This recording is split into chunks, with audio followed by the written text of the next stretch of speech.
Good afternoon, everyone here at Doshisha and wherever you are connected on Zoom. Welcome to the second SISMOR seminar of this year. My name is Doron Cohen. I'm a research fellow of SISMOR, and I will chair this seminar today. We're very happy to have with us today a distinguished guest, Shimon Adaf, from Israel for the second time. He was here last fall for the conference, happily remembered conference that we held here some months ago. And now he is back here as part of his sabbatical for several weeks as a guest of the School of Theology at Dosha. Let me introduce him briefly to you. He is an Israeli author, poet, editor, and lecturer. He is a graduate of the Adi Lautman Interdisciplinary Program for Outstanding Students at Tel Aviv University.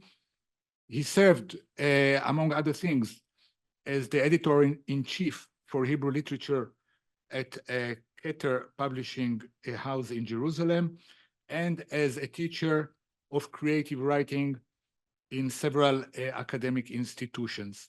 Currently, he is a senior lecturer in the Department of Hebrew Literature of Ben Gurion University of the Negev. He is the author of some 20 volumes of poetry and prose in Hebrew, some of which have been translated into English, French, Italian, and Spanish. And he was awarded several distinguished prizes, including the Sapir Prize for Literature for his novel Mox Nox. And today, Professor Adaf will talk to us about horror and Wonders and Judaism, new wave in contemporary Israeli literature. Please. Hello. I'm happy to be here in Japan, in this beautiful land and beautiful culture. And I want to take first. I'd like to thank Ada Cohen and Don Cohen for inviting me, and for the Doshisha University for being a guest. So before I start talking, I want to say some words of warning. What I'm going to touch upon in this lecture is going to be a very vast subject. So there would be some generalization or gross generalizations, and the perspective is very narrow. It's a perspective of a writer, because the question I ask, I don't ask as a scholar, as I ask them as a writer who have several worries about what Israeli culture is all about and where it's going, and how literature can help or even just map out all the pitfalls and heights of Israeli culture and Jewish culture. So take it into account. I begin with a very simple question. Why is Israeli literature so realistic in nature? The mere ability to ask this question is already outstanding, because it's not a question that's been asked for the whole existence of the Israeli literature, and it's been asked. It's been asked just, I think, in the recent 2 decades since the beginning of this millennium.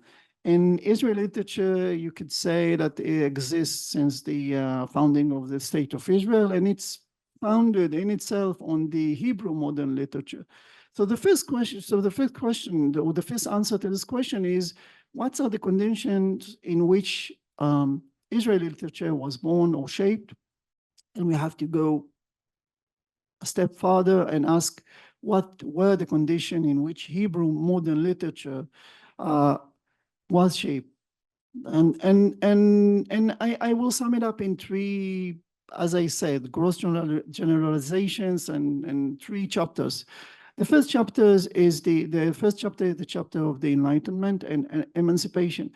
The emancipation in the 18th century and in Europe, it's the era in which Jewish population got civil rights, because till the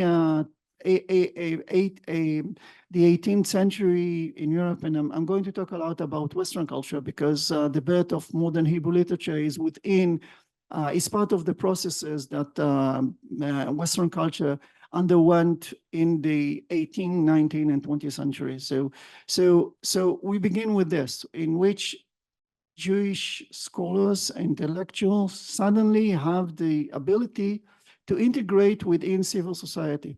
They are not kept outside of the academy. They are not kept outside of the universities. They are able to go and study and become, in a way, part of these changes that the Western culture is undergoing, as I said. And for them, the meaning of it, it's standing at the gate of history. For a long time, the Jewish culture was, and still in many I think Jewish culture in many aspects is indifferent to history. And I don't mean that the history doesn't change Jewish culture, but for Jewish thought, history is something that you have to bear. It's something that you have to tolerate. It's not something that really, it's not a vehicle for producing meaning in life.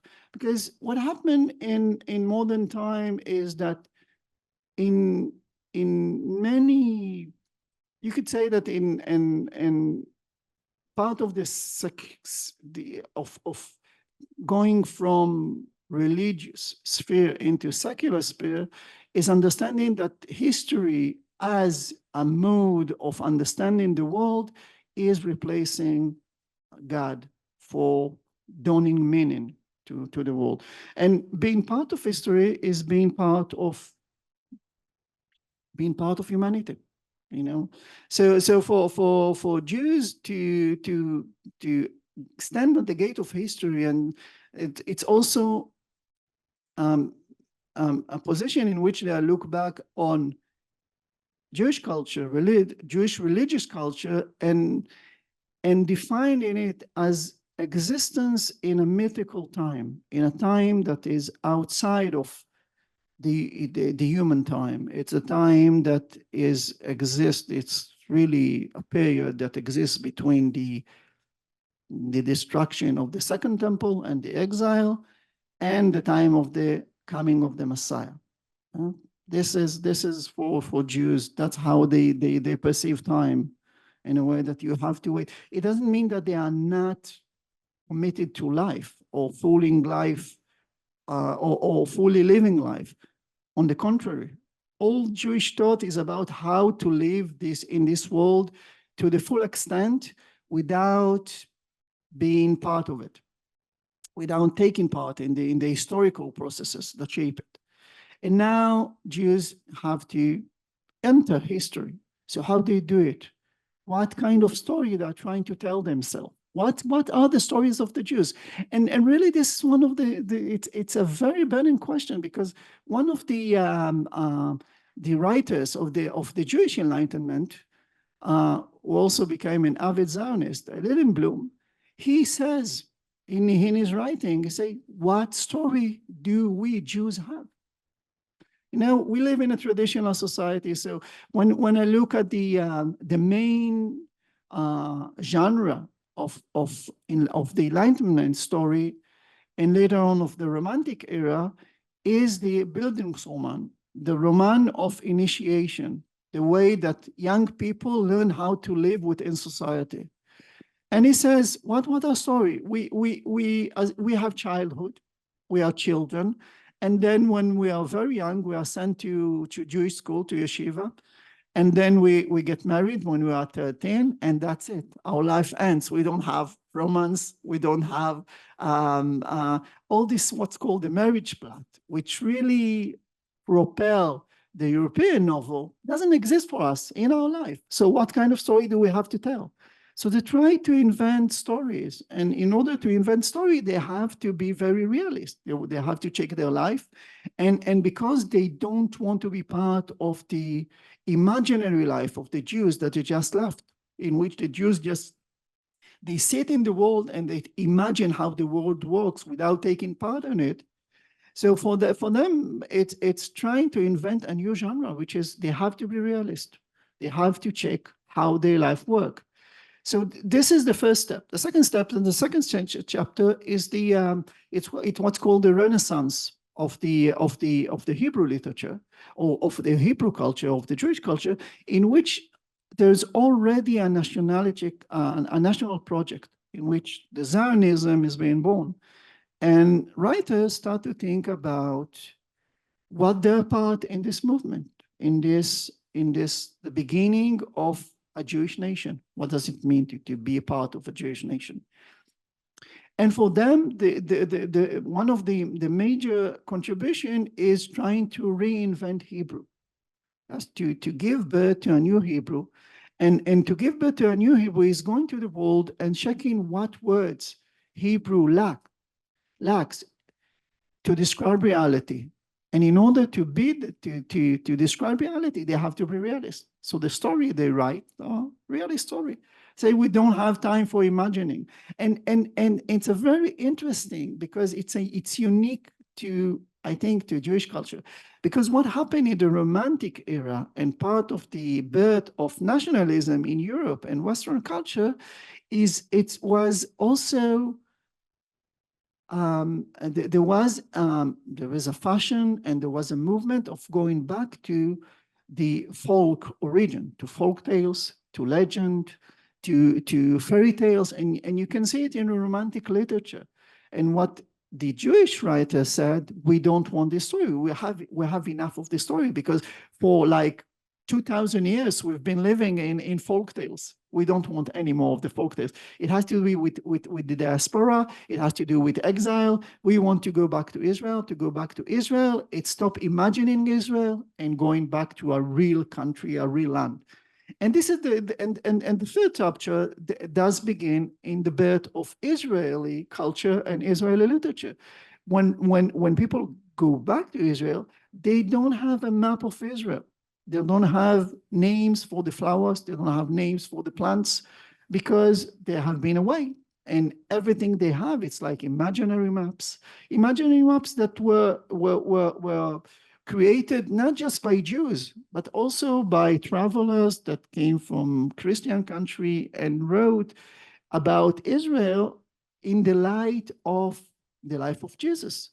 So what they have there, it's not a real representation of Israel. They have to reinvent a vocabulary and a mode of representation in order to describe the land of Israel. So for them, they have to be, again, realist. But what they did, and this is when I think my question stems from, is that they started to bring together three entities that they don't necessarily overlap. The first entity is Hebrew language. Yes, the language itself, it's a language.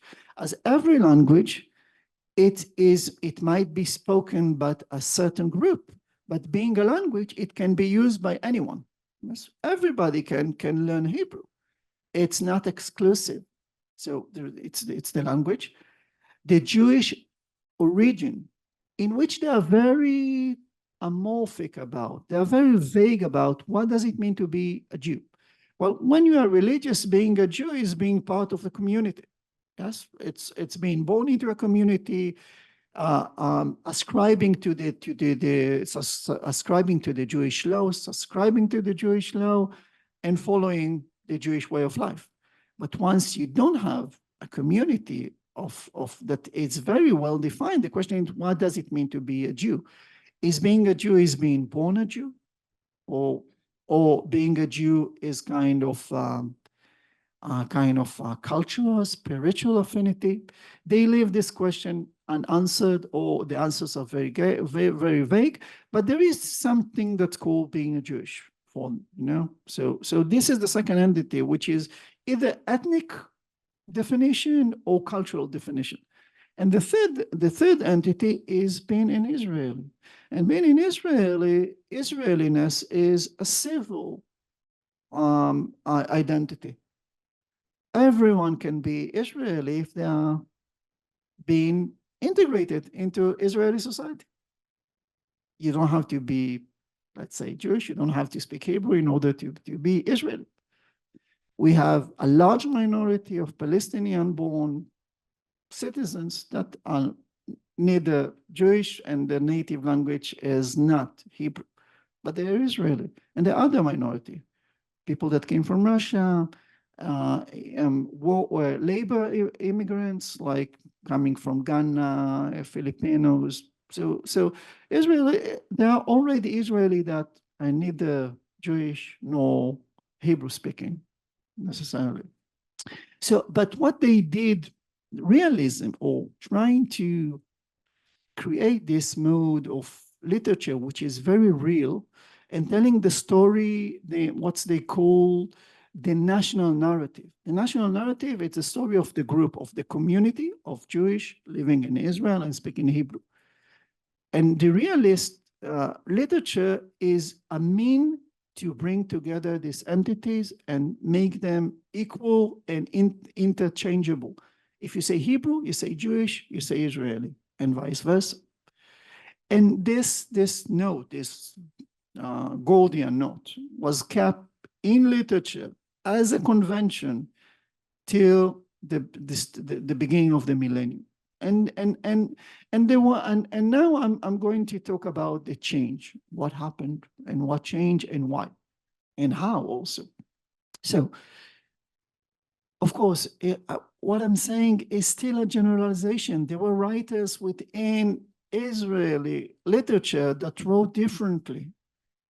But when you talk about Israeli literature, what considered to be Israeli literature, it has to consist of these three entities and being focused about what's called the national narrative. My editor, Egal Schwartz, was here also a guest, and in the conference that was mentioned, he said once that you cannot enter the Israeli canon of literature without writing on national issue. If you're writing a personal story, you might be a great writer, aesthetically, poetically, but you won't be accepted to the Israeli canon because you don't speak about the issues of the group. You don't speak about the collective. So this was a prerequisite to speak about the collective in order to be taken seriously. So what changed?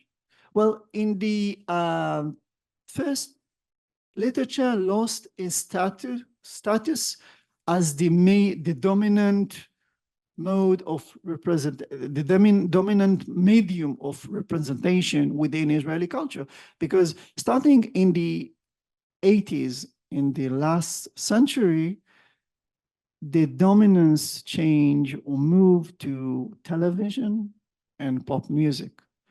And it's a global phenomenon. It didn't happen just in Israel. But what happened in Israel, that suddenly in the 80s, every home in Israel had a TV set in it. And the TV and the content within the that were broadcasted, firstly were censored and less censored until it was kind of free market of shows that were bought.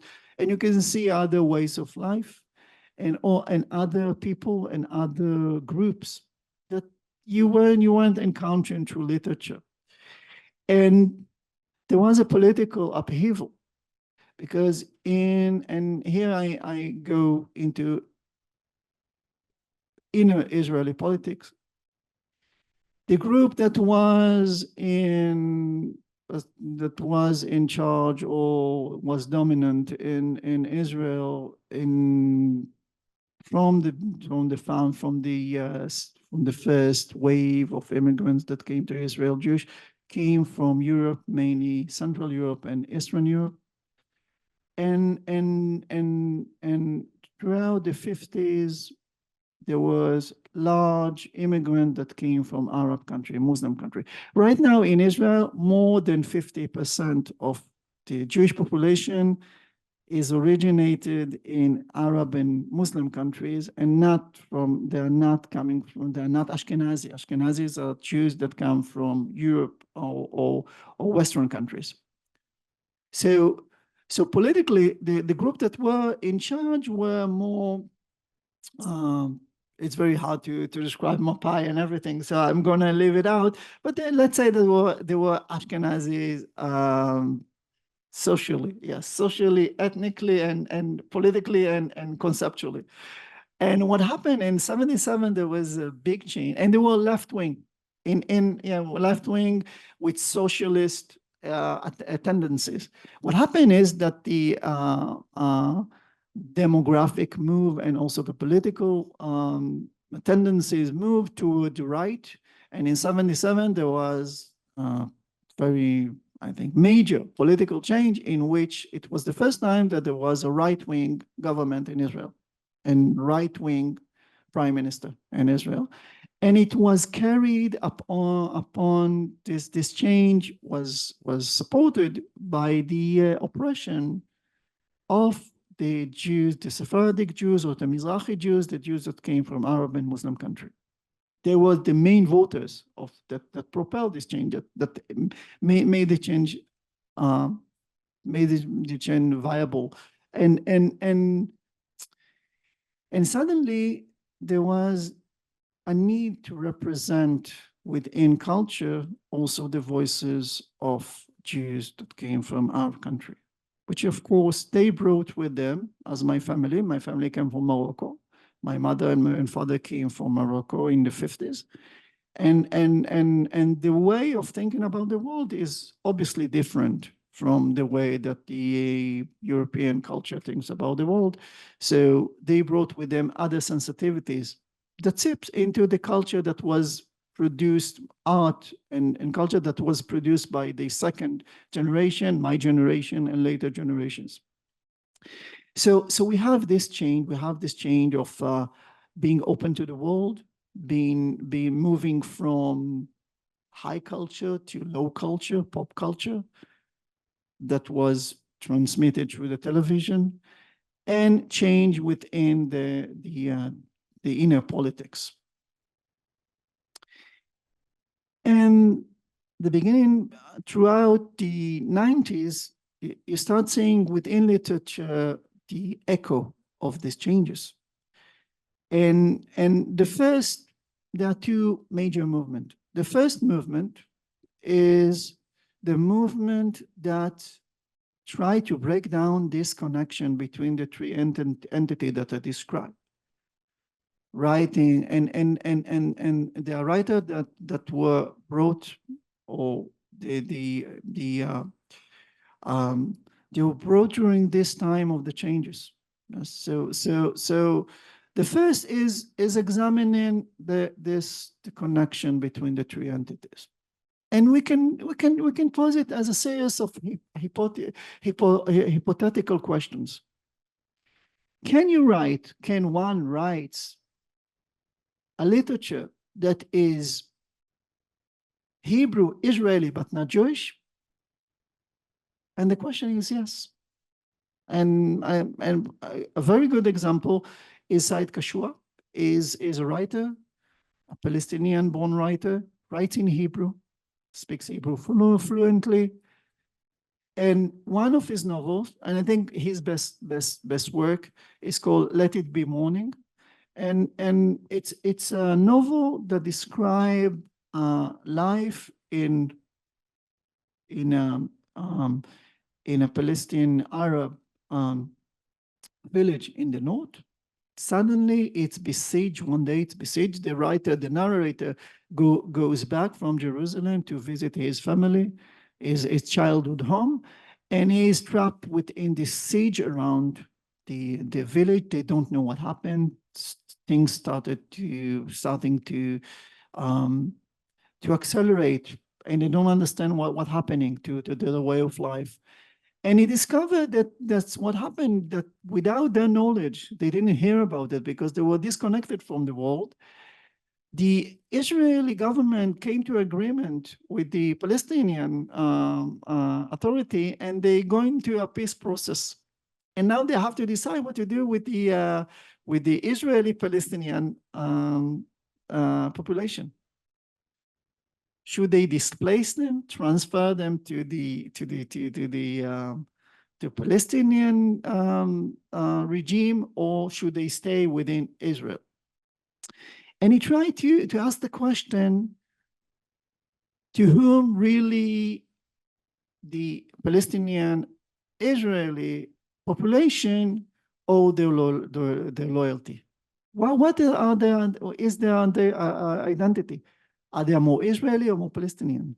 And the question that he gives are very, very hard. But it's very interesting that in order to break down this connection, he turned into speculative fiction.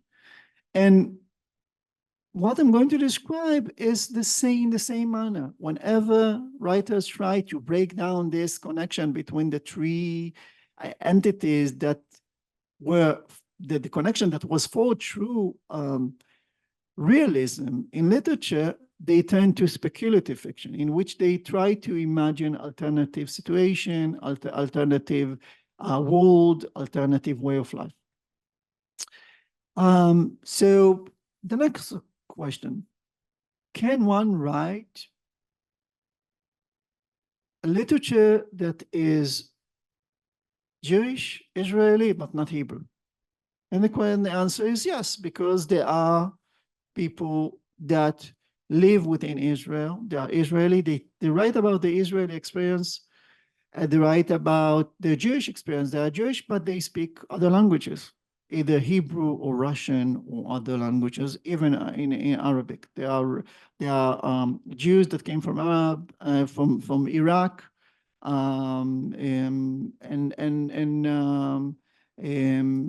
and they write they wrote, not anymore, but they wrote in Arabic and published in Iraq, for instance. So it's, and interesting that when it gets to the new generation and trying to write about this, and then you see writer like Lavit Idhar is an Israeli-born writer who lives in England. He writes in English. He sees himself as a British writer, but ever so often he goes back to the Israeli-Jewish connection and try to describe it in true speculative fiction. One of his books is, for instance, An Unholy Land, in which he imagines several alternative ways of existing within Israel and Palestine. And he has other works that deals with this question in English, and trying to be, but is not writing like Philip Roth. For him, is not writing on Israeli culture as an outsider, but as a person that grew up in Israel. So next question. Can one write literature that is Hebrew, Jewish, but not Israeli? Yes, we have example for that, because there are already Israeli writer that lives in the diaspora. They write in Hebrew. They write about Jewish themes, but they see themselves Israeli. They don't consider themselves Israeli. They don't mind themselves with the Israeli experience or the Israeli identity. For instance, one of this novel that also won the Sapir Prize, which is one of the major Israeli most prestigious prizes for literature in Israel. It's called The Ruined House by Ruby Namdar, and it tells the story of a guy that lives in New York. He's a Jewish guy, but it's written in Hebrew. it's not written in English. Like it's like a Philip Roth novel, or if you know, like this in the tradition of the American Jewish literature, Bernard Malamud, Philip Roth, and others. But he writes it in Hebrew. So you can do it. And now the most daring question: can one write Hebrew literature without the literature being either Jewish nor Israeli? I say that it's daring because it's a question that was never asked. The interesting thing about it, it's that Israeli culture still view itself as a provincial culture. So there is a very big difference between culture that views itself, or its self-image is imperial, and culture that view itself as provincial. For instance, American culture views itself as imperial culture. So you can see within American literature, like or American pop culture, representation of other cultures without being apologetic about it. You know, you see sometimes you see it in Hollywood, which is kind of funny that you see a film that takes place in French. All the characters, they speak English, but in French accent. It's kind of funny because why is it that the American way of life is wide enough or universal enough to represent other ways of existence? Other example, which I think which will find much more closer to home, which is very interesting because I'm taking big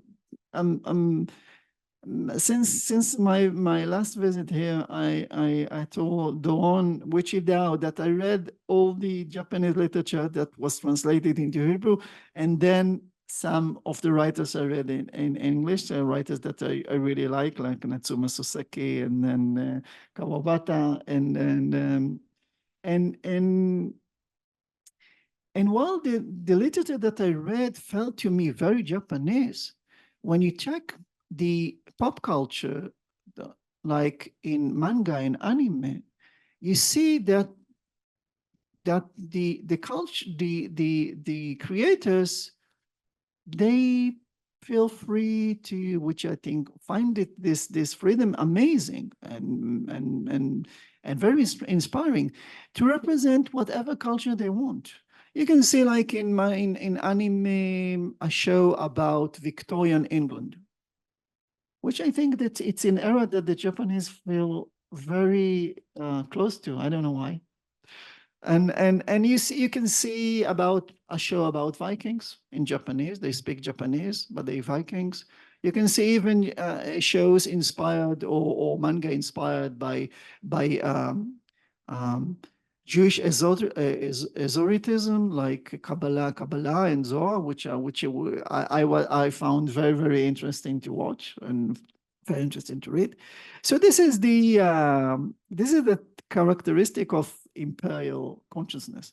But provincial consciousness it's a consciousness of being very small and being minor and being second best in a way that you can only represent yourself. And trying to represent other culture in a way is a misstep, is not being authentic. It's falsifying yourself.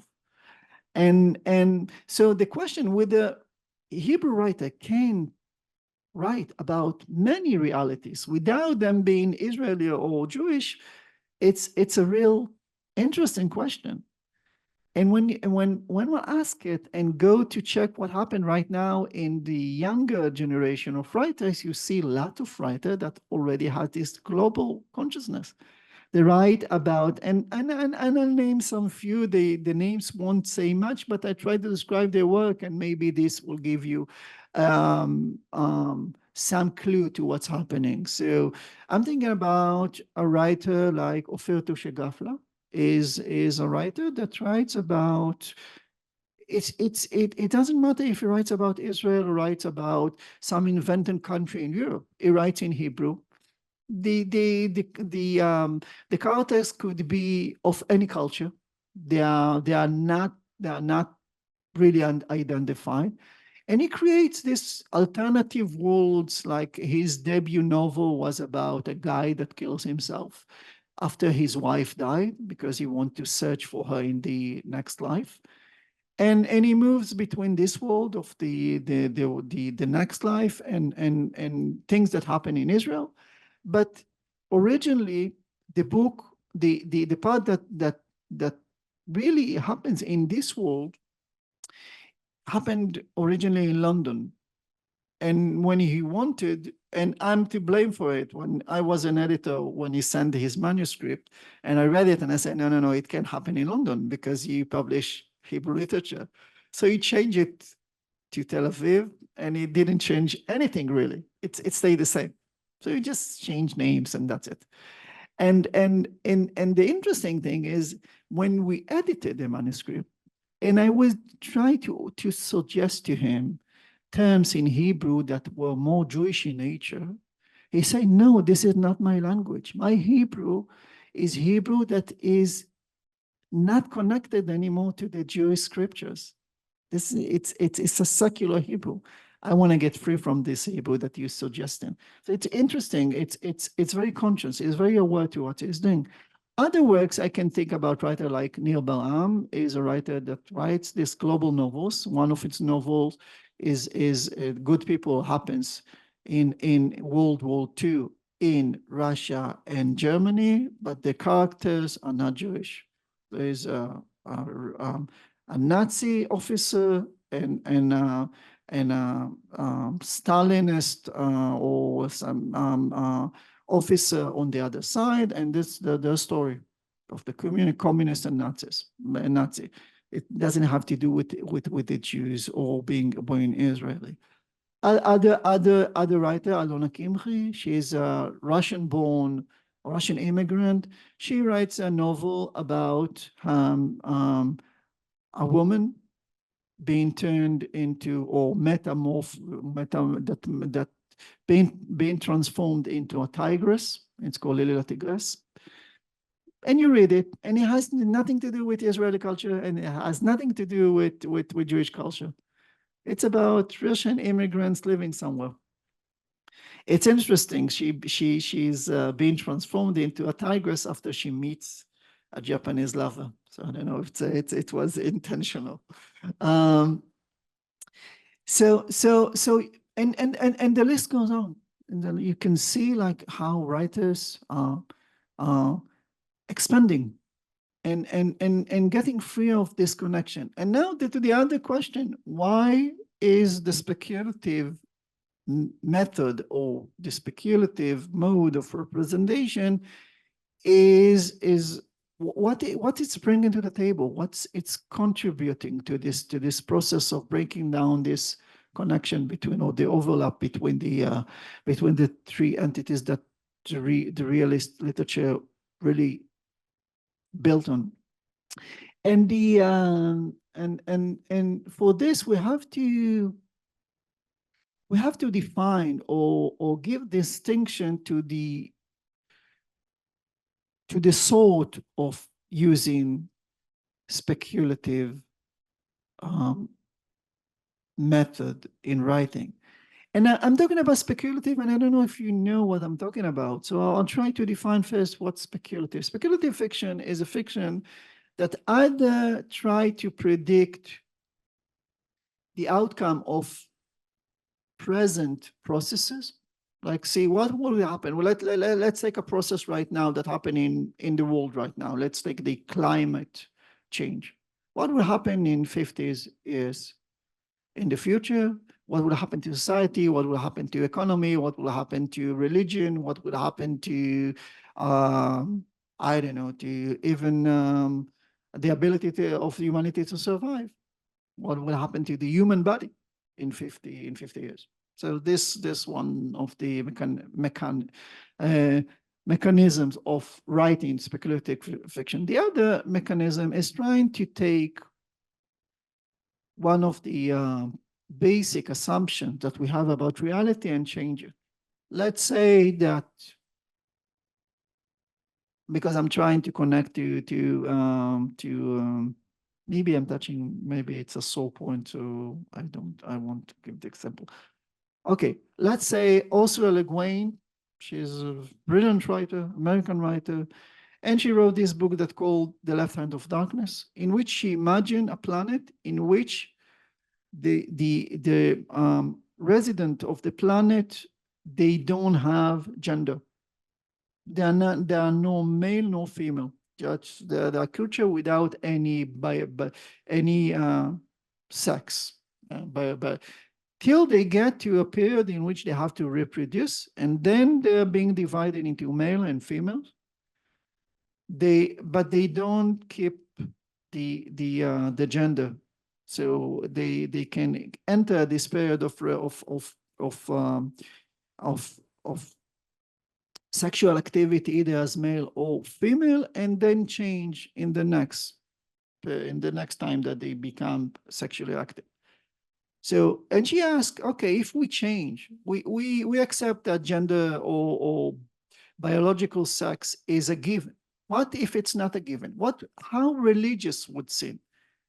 How religion would seem, because most of religion is based on the distinction between the male and the female.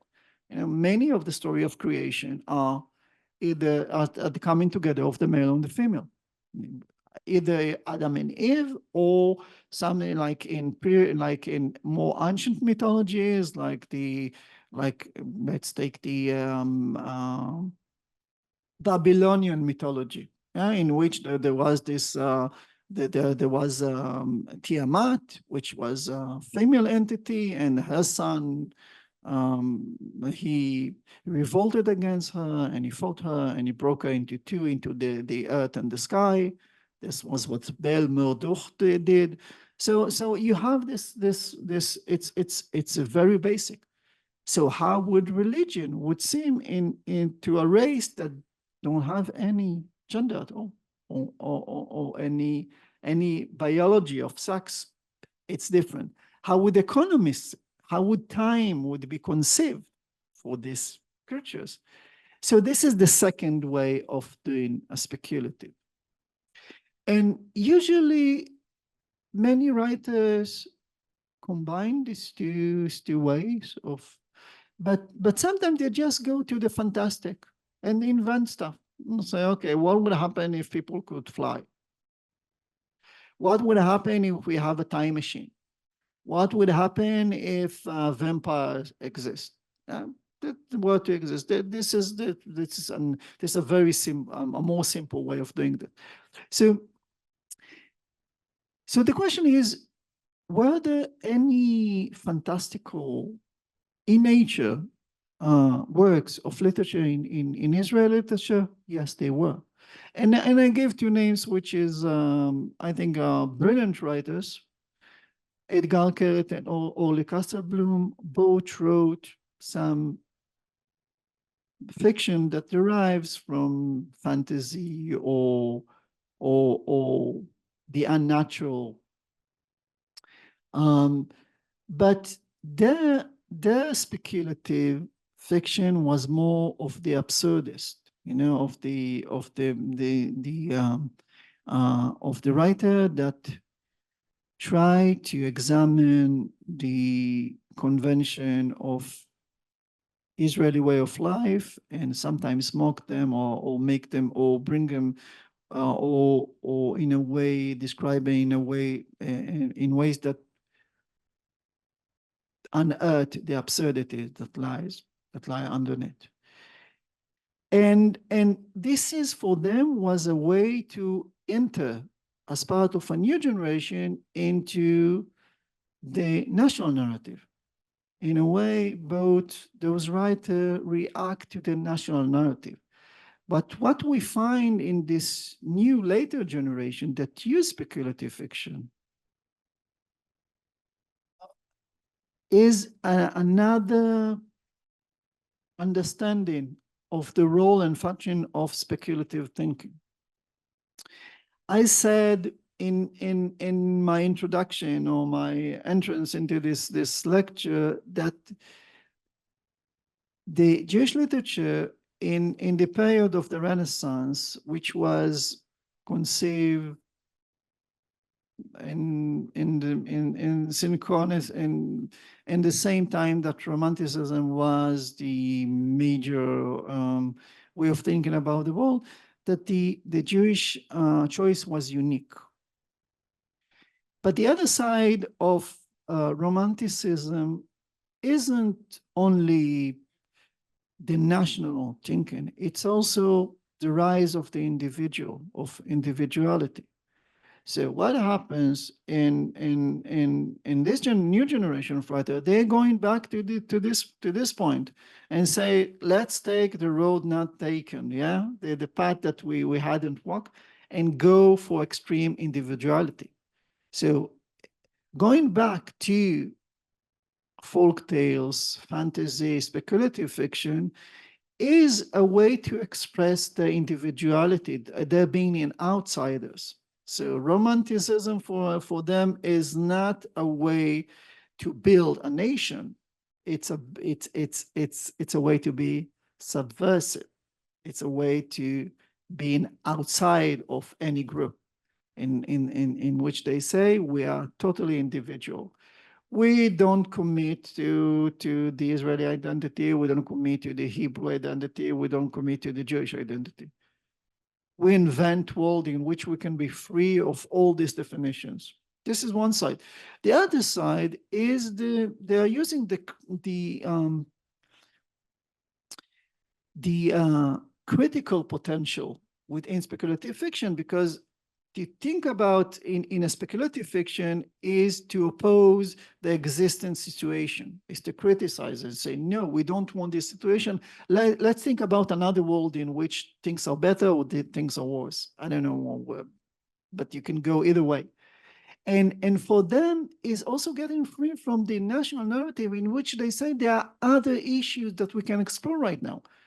We can explore feminism, we can explore climate change, we can explore the economy crisis, we can explore many issues that weren't part of Hebrew literature so far. In a way that it's interesting, right now, it's 2024, we only see the first works that deals with climate change in Hebrew literature. Why? Why there are so many love stories in Hebrew literature and not many stories about climate change? Why we see it only now? Why there are no works that deal with the collapsing of capitalism in Israel and Western world just till 2023, or if one want to go back to one of the book of Nir Baran that's called the Shadow of the World, published I think in 2014, 15, something like that. Why do we have to wait till the new millennium in order to talk about economy? Well, there's no economy within Hebrew literature. So people are married and they don't have any economical problem. They don't have any money problem. It's funny, but this generation, that's what he does. It's right that they want to get free from this from the accepted issues and themes and narrative of Israeli literature, in order that they have to break down this connection because it's very confining. So this is the first big movement. The other big movement, to which I think I belong as a writer, is the rereading of Jewish tradition. So for a long time within Israeli society, there was a divide between the very religious community and the secular community, in which between the Orthodox and between the I don't know, the usual Israeli, and many writers were averse to writing about Jewish themes. They wrote about Jewish characters. All the characters were Jewish, but they really avoided to talk about Jewish issues, about religious issues, about religiosity in general.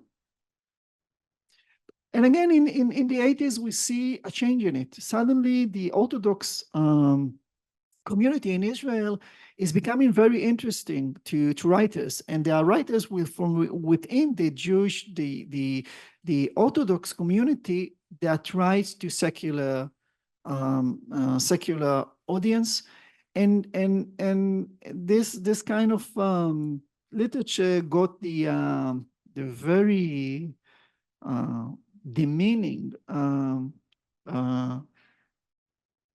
how it's called in Hebrew the hole in the shit, in the way that's the way that intercourse is being done within religious society. It was very derogative.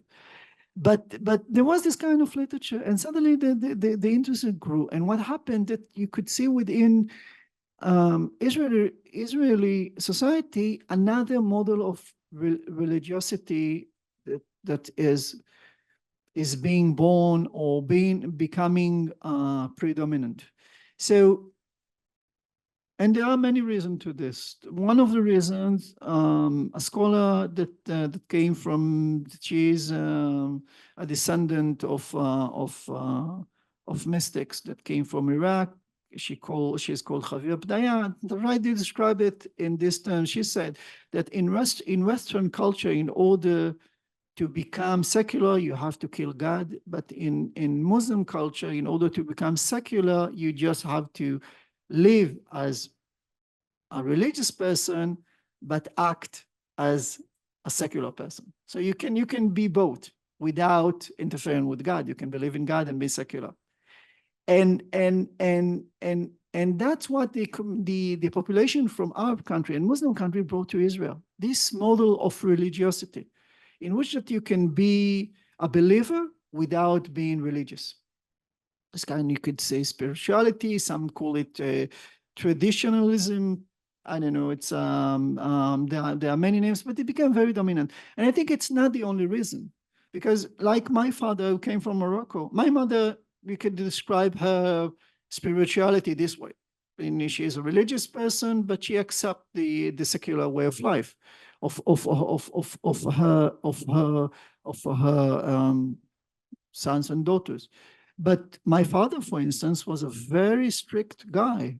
He didn't like anyone secular. He didn't like, when I became secular, he was very mad at me because he thought that he cannot speak with me anymore. We don't have any mutual language.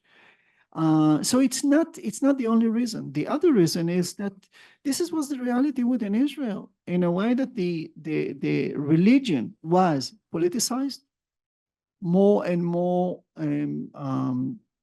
representatives of religious community was part of the politics and try to force. There is no separation between religion and civil life in Israel. So they were able to pass religious law within secular society. So it was a matter of necessity that there would be a new model in which people can mediate between religiosity and civil life. And the writers that grew up within this model, to either being a secular with secular upbringing, but interest in Judaism, or being with religious upbringing, but becoming secular, were able to access or to write about Jewish themes, about Jewish issues. And when I talk about Jewish issues, I'm talking about either Jewish law or Jewish law, in which the way how do you live as a Jew, and reinterpret them in a very personal manner. So I'll give you an example. A writer, which is also a dear friend, and she's an excellent writer. She's called Sarah Blau. She grew up in an Orthodox family in Bnei Brak. I don't know if it says something to anyone, but it's a very religious community. And she's really still religious, but she's more, let's say, which is a new way She doesn't accept the authority of the rabbinical institution. For herself, she is the one that decides for herself how to be religious Jew right now, Jewish. And she wrote her first novel. It's called it's very hard to translate. It's called I would call it the passion of the heart of the land of the soil. And it's about a woman, a lonely woman growing up in a very traditional society in which she had to be married already, but she doesn't find any consort, any guy that the guy that she is in love with is marrying another girl. So she decided to create a golem that would be her lover within her house. And she uses this old tradition of do you know the story of the golem? The golem, it was, yeah, do I need to explain about the golem? A little bit. The golem is an artificial creature that's made from soil, and its most known appearance is in Prague by the great Rabbi Love, or the Maharal, which are the way is known within Jewish culture. He built this servant that couldn't speak. He put in his mouth a word that in Hebrew that said emet, which is truth, and this servant made of soil was able to protect him and his community against the violence of the Christian community in the area, and it's a story that it entered other culture, but it also, there is a story about an earlier story which is less known about Rabbi Shlomo ibn Gurion. He's a poet, a mystic from the medieval time, and he built a golem, a woman golem, to be his lover because he was very ugly. I know, but that's the story. He was very ugly and very ill, so he built a woman to be his lover. So there is this stories within Jewish law.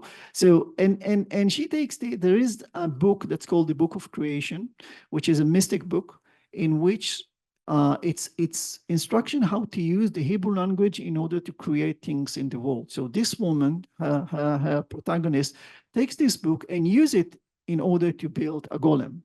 And what happens is that whenever you build a golem, usually the golem revolts against you. So that's what happened. She has to now to pay for this crime she did. Now this story is exploration of the way Judaism or Jewish tradition treats women. It's a very feminist book, but it doesn't really have to do much with Israeli identity. It doesn't, but it has much to do with Hebrew culture, but the Hebrew that's not the secular New Hebrew, but the Hebrew that is read through the scriptures. I, as a writer, try to ask, as part of this movement, what does it mean to write Jewish literature? What is the genre of the Jewish literature? What is the genre? It's interesting because once Jewish writers started to write literature, what they called literature, not religious literature, but literature stories, they adapt very quickly the forms that were prevalent in European culture. The novel, the short story, the novella, and when it was realist, so it was also very. They knew what they're writing about, and they knew how to write about. That was very easy. It was a very easy transition, very easy process. But when you go back to the Bible, and you go back to the Mishnah and the Gemara and the great literature that been written throughout the ages in Jewish culture, the question is different. What is the natural, immanent Jewish genre? How did Jews think about the world? How they represented the world within the writing? So I started doing this kind of research for myself in order to understand it and try to read, to write.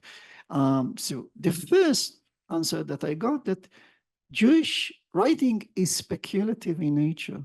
What does it mean? It means that either the literature that deals with Jewish laws, or the literature that deals with Jewish legends or Jewish, what's called midrash exegesis, is speculative because Jewish law is non-existence when they try to write it. Now, when you go back to the, so you have the Torah, yes, and the Torah, it has laws how to live.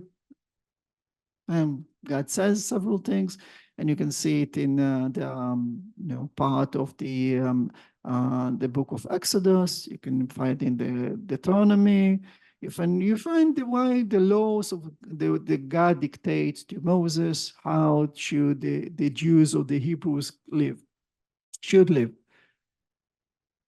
And much of it has to do with the temple. And once the temple is active and you can sacrifice animals or do the religious work, then it's all centered about this. And you have people that tell you how to live and what are the law. But the world is changing. The temple is destroyed. People go to exile, and they have to understand how to live in how to live. What law should they follow? So what the sages did, they're not just written laws for specific cases. They try to imagine all the possible cases that a Jew may face in her or his life and just speculate about it. What would happen if you buy a ship? So how many Jews buy ship? I don't know. But there is a chapter, there is a section. Oh, I need to finish. So I just said there's a large section within the Talmud that says the one that buys sheep. What one that buys sheep has to do? How to make things pure, how to keep purity, how to. It's not situation that usually people meet in their life, but they have to think about every possible situation. So they have to speculate these very imaginary scenarios, which is, for me, is amazing, to think about. Let's think about this question, because Jews, they separate between dairy and meat, yes, because you cannot eat dairy and meat together if you keep kosher. But what would happen if there were a tree that would give fruits that made of flesh, made of meat? Would this be considered vegetarian, or would this consider meat product? How to eat it? How do you know how to eat it? It's crazy. So let's take this. And now, and within this literature, there are many stories about demons, about very fantastical voyages that people do, about heavenly creatures, about adventures. So this also, they sit in the place of discussion and they imagine all these stories. There is a guy that is a very known, it's called Rabbi Bar Chana, and he's a guy, and he tells a story how once he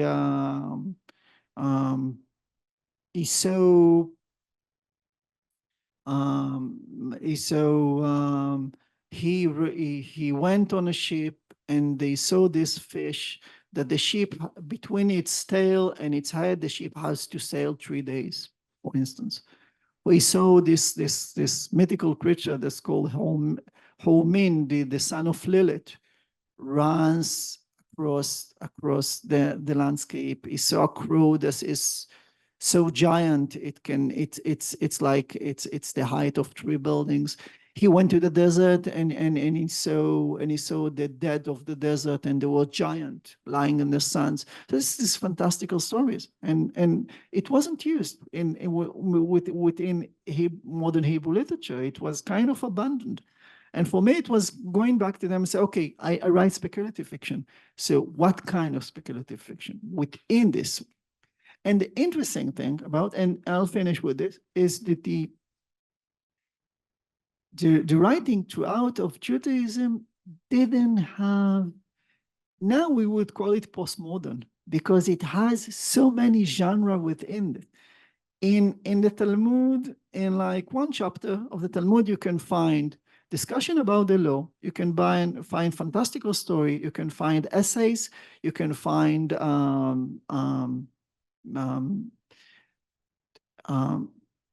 manual for medicine, you can find poetry, all just jump together, all mixed together. And for me, it opened for me this kind of trying to reread this story and write a new, in this very specific way of blending genres, moving between genres, but always keeping it speculative. So I have to finish here. I don't have time to expand on this issue, which is probably the most interesting to me, because I'm right. It's my own writing, but there are other stuff to say about why Israeli is turning into speculative, and it has to do with global changes. And I would be happy to speak about it if you want to ask about it. So thanks.